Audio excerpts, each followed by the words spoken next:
Now I'd like to call upon the deputy leader of opposition to give his speech here. So we stand before you today representing the millions and millions of people that have been publicly executed, oppressed, and suffer persecution from their own government. For example, people in Iraq. We come to you today fighting for these people under your paradigm will be further oppressed. Before I move on to my substantives, I'm going to talk to you about what Prime Minister came up here and said. He said that they're now going to rely on foreign countries to now snitch on other countries, or in your case, act as witnesses to report whether another country has broken the IHL or not. Let me tell you what is the problem with this mechanism here. If, for example, the United States and let's say Great Britain have an economical idea that they need China. They need China to be involved, but China doesn't want to. So under your paradigm, now they're angry at China.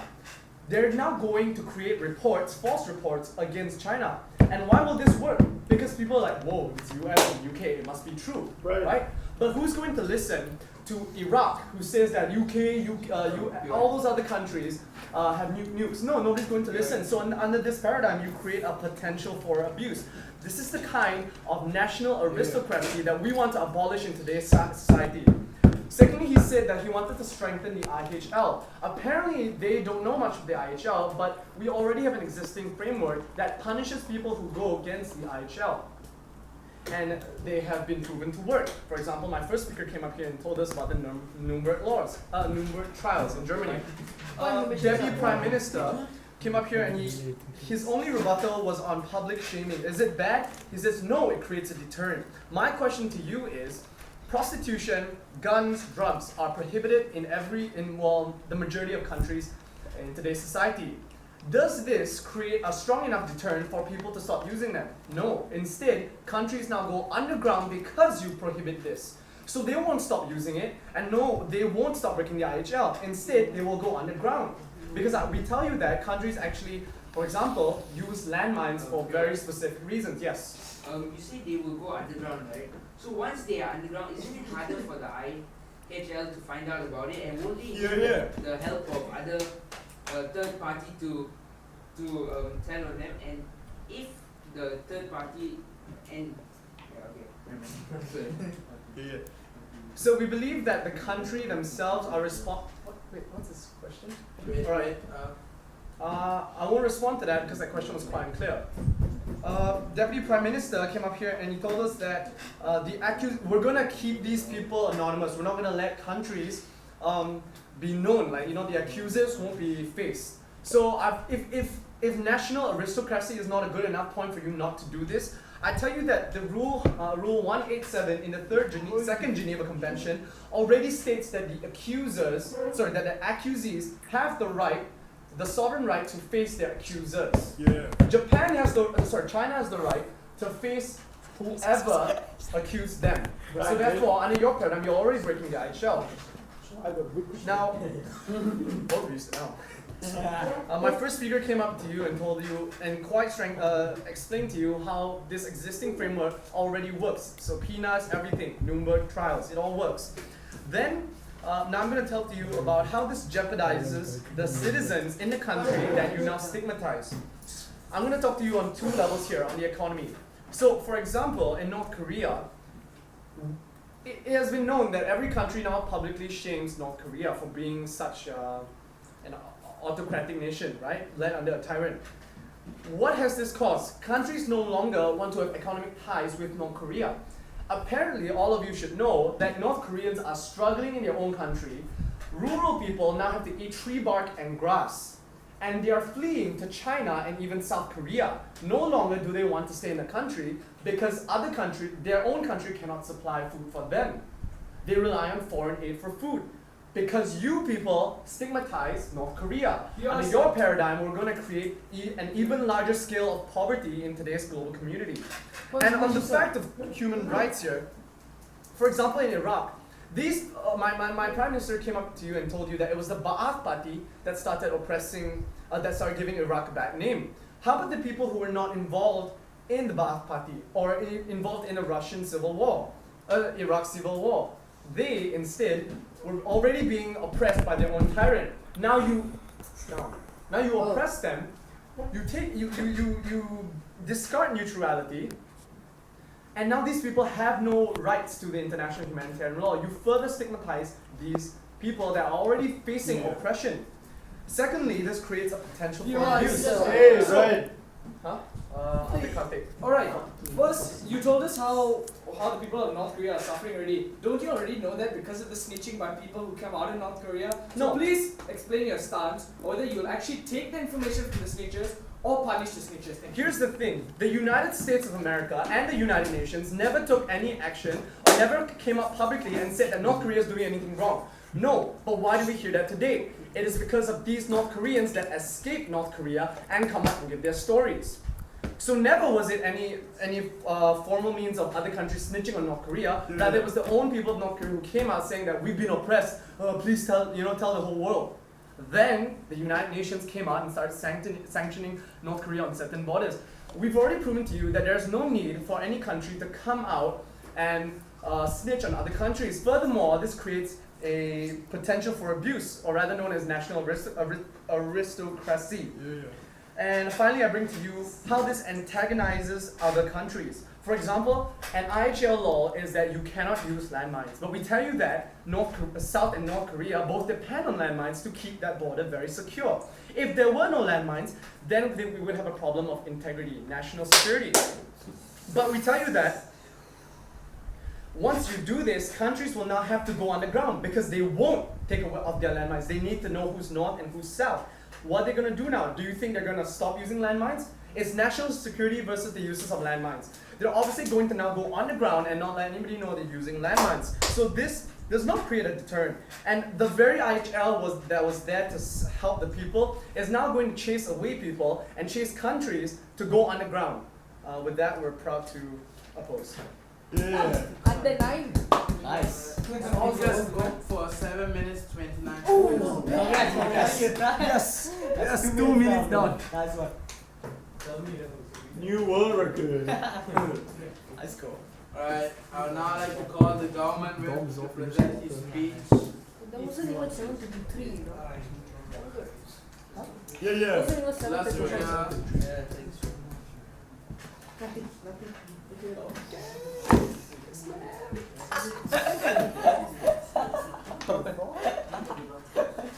That's what Chinese tea. Oh man, let me get some more drinks. Hey guys, hey, it's not a fish market. Sorry, out. It's not a fish market to you. I mean, yeah, lah, lelong. Guys, hey, guys, come on. They respected you and they want to talk, right? Guys, alright, sure. Never. Okay. Good night, everyone.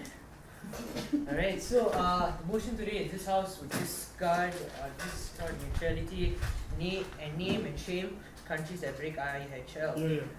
Okay, so I would like to convince you the why we opposition, government support this, and why we don't agree with the opposition.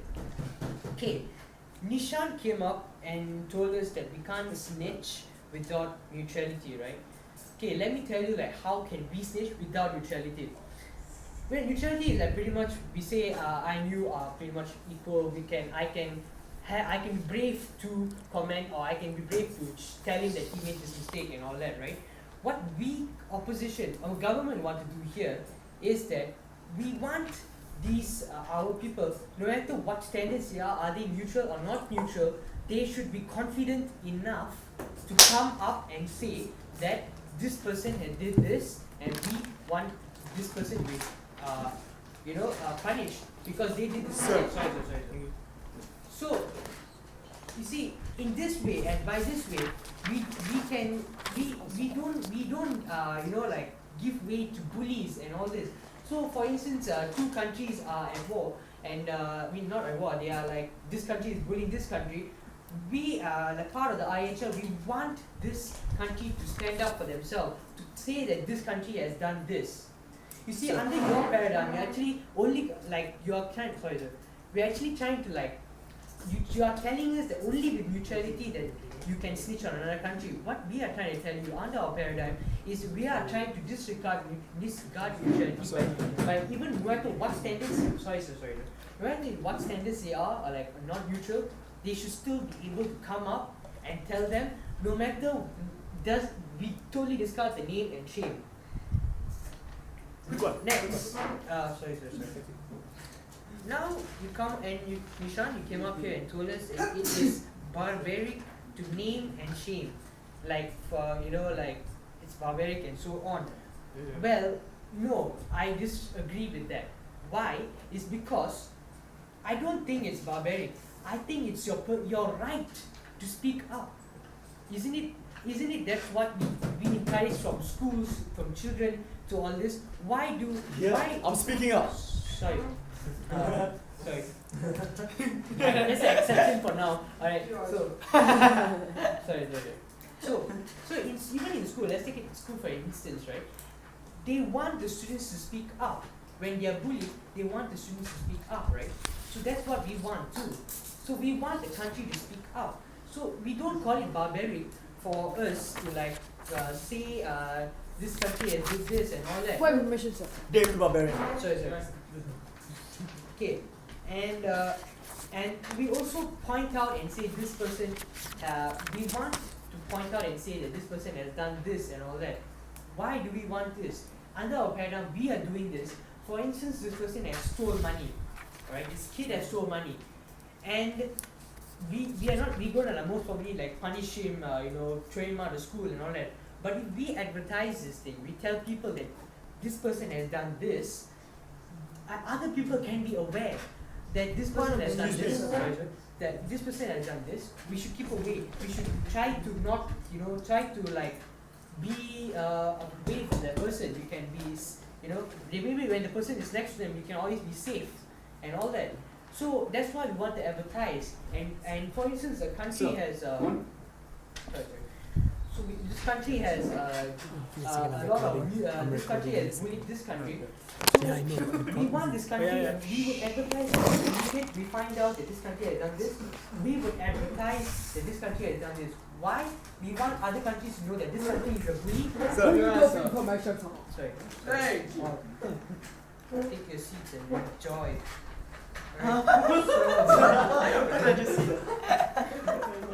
Okay, What you wanted to then say? you came up and you also told us that death row convicts don't get shamed and all that, right? And so as a country should not be in that way. Well, I tell you, they should be. Why? I've just told you the reasons, so you should understand why. Neutrality, the speaker. Sorry, sir. Okay. I see it in the video. Point of misinformation. Alright. Okay, you came and told us that North Korea people came out and then they started telling out, okay, under your paradigm, you make this country which committed a crime and all this, it's not being shown out, and then until their own people come out and tell that our country has done this, and you are troubling the people. Sorry. Thank you. So you also agree that these people are suffering, and then they have to suffer more and come out and tell us that this country is our country, we have been suffering for so long, and they have done this to us. Isn't that increasing their burden? Before that, sir? What if this, like for instance, you gave an example of US knew that Korea was doing this, North Korea was doing this. So if we encourage US to speak out and all this, the people don't really have to suffer. IHL have to take one. Forgive him for being One, so. sir. Okay, Come on. Come on, sit your ass down. Okay, so now about the point that you want to disregard neutrality, okay? So that. continue. My lucky day. You suck. Oh, that one. Okay, now I just remind you guys what my friend has talked about.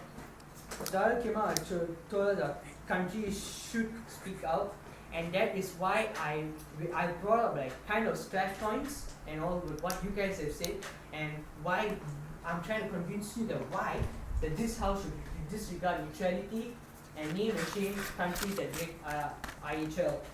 And with that, I would like to conclude my speech. As it may be, okay?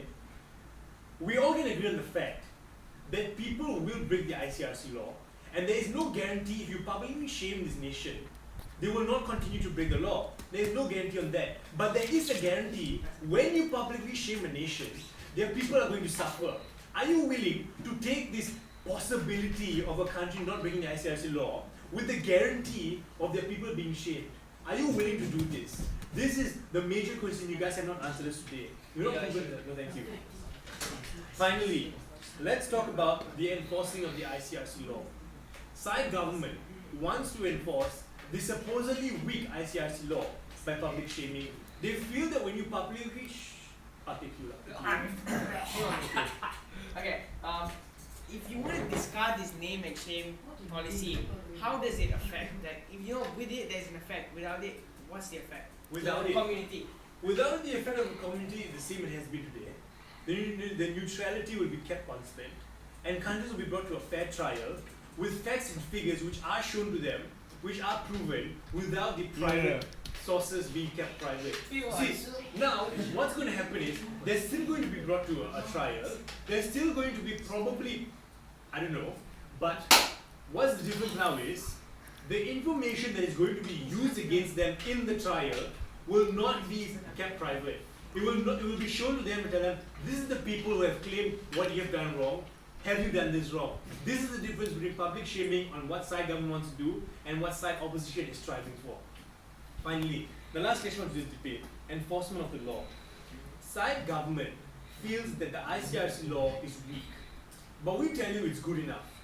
We tell you that the ICRC law has worked on numerous occasions already. We can look at the Nuremberg War, we can look at the Leipzig War. You see that all these countries, sorry, I don't know war not, we can see all these countries that they have broken the ICRC law, they have been brought to a fair trial, and action has been taken on them, and now these countries have worked within the guidelines of the ICRC. But side of government feels that by publicly shaming a country, you're going to somehow enhance the law of the ICRC. Why even publicly shame a nation when you can directly work with the law? You see, the problem with the ICRC law is it's optional. So why publicly shame a nation when you can make the optional law mandatory to everybody who follows the ICRC law? With all of that, I'd like to conclude. Yeah.